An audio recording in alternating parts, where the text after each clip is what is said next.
Footage from last week's attacks on the Russian ports of Tuapse and Novorossiysk shows a Ukrainian unmanned surface vessel carrying several fiber-optic drones in fold-out compartments along its hull.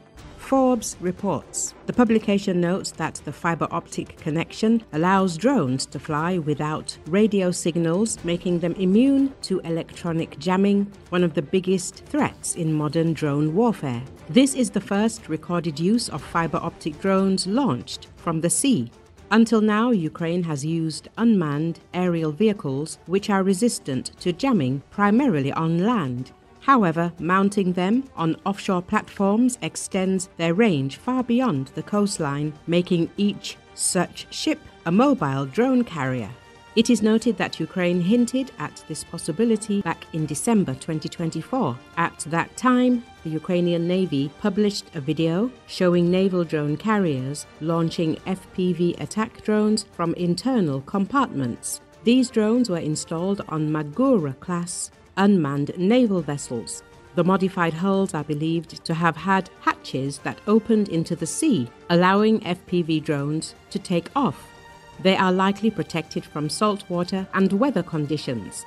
Given the Ukrainian Navy's limited human resources, the country relies on cheap, unmanned systems designed for efficient use and single use, noted Cornell University autonomous systems expert Gregory Falco. The article states that both Ukraine and Russia are currently experimenting with ways to increase the range of their drones, particularly conventional FPV and fiber-optic variants that are resistant to jamming. The potential of these drones has largely reached its peak, but integrating them with other systems such as naval drone carriers, land platforms, or airborne launchers opens up new possibilities, says defense analyst and author of the Ukraine's Arms Monitor newsletter, Olena Kryzhanovskaya. Open-source weapons analyst Roy Gardiner believes this innovation could change the dynamics of the war in the Black Sea. Fiber-optic FPVs carried on naval drone carriers, such as the one discovered near Krasnodar, enables successful strikes against land or sea targets, regardless of electronic countermeasures, Gardiner said. He added that marine fiber-optic FPV is particularly suitable for more remote targets, such as Tuapse and Novorossiysk. Heiner Philipp, an engineer with Technology United for Ukraine, noted that while drones can be shot down with guns, they can also be disabled by cutting the fiber-optic cable mid-flight with simple tools such as scissors or knives. The article states that the appearance of a fiber-optic carrier drone near Krasnodar, as well as a Magura kamikaze drone off the coast of Turkey, indicates that Ukraine's unmanned flotilla is now operating across almost the entire Black Sea. Ukrainian drone developers are currently leaders in the creation of various types of drones for various missions, and this experience is unparalleled even in the most developed economies and industries in the world, said Samuel Bendet, a senior fellow at the Center for a New American Security.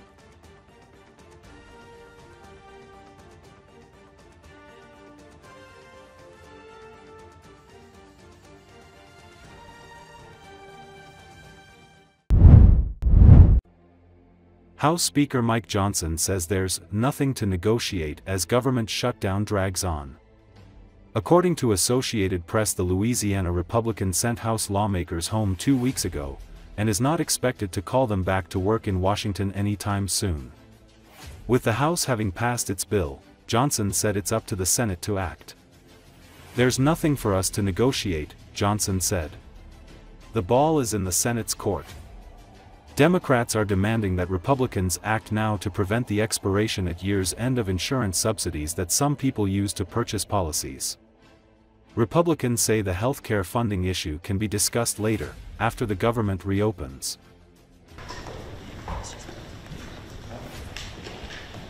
Well, good morning, everyone. What we did, because Republicans are in charge of both houses right now, is the responsible thing. Leader Thune in the Senate and I in the House, we sat down with our appropriators and we said, Let's come up with a simple stopgap measure to keep the lights on and keep the government open so that appropriators can finish this very healthy process for the people they represent.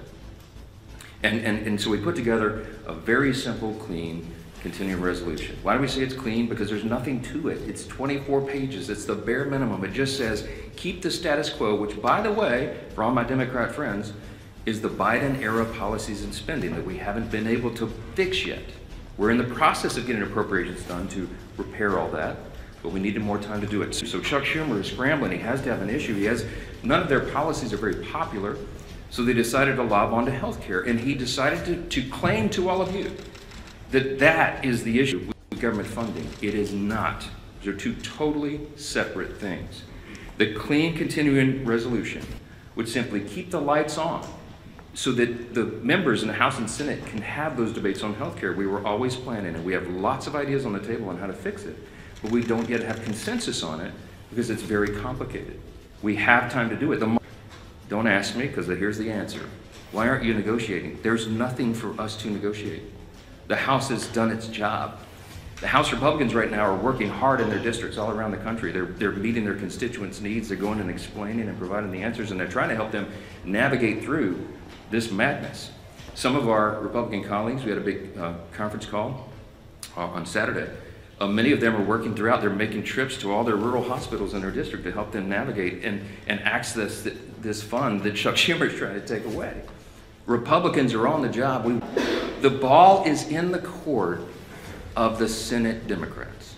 There's only a handful of people in the country who can solve this problem. There's 47 Democrats. Well, 46 and one who caucuses as an independent, I think. I lose track. But there's about 47 of them that caucus together as Democrats, okay? Here's the problem, remembering from civics. We don't have enough Republican votes to fix this, because it takes 60 votes in the Senate to break this impasse, to open the government. There's only 53 Republicans in the Senate. We need some Democrats to be thoughtful and responsible and do the right thing. Because why? Because real people are being hurt in all these political games. We have one plea and one plea alone. We need a handful of Democrats to stop the madness, reopen the government, so that we can get to these critical debates about the year-end policy decisions with regard to the further reforms to health care. Plain and simple, that's where we are. That's the facts, and everybody can draw their own conclusions. Don't listen to the words of politicians. Look at the actual evidence and the facts. And I think the case is very clear. Yes, I'm anxious to get my folks back. And look, I want to bring the House back into session and get back to work, but we can't do it till they turn the lights back on. We need Chuck Schumer to reopen the government, and as soon as he does that, we'll bring everybody back here. Yes, because repetition apparently is the key to this. People are starting to recognize this is not a Republican shutdown. It is a Schumer Democrat shutdown. Again, why? Because they needed political cover. It's shameless, it is sad, real people are hurting, and it needs to end. They'll have another opportunity this evening, and I sure pray, and I hope you all will, that a handful of additional common sense people on the Democrat side will change their votes, reopen the government, so we can get back to all these issues as we desperately want to do. Thank you all so much for being here. Thank you.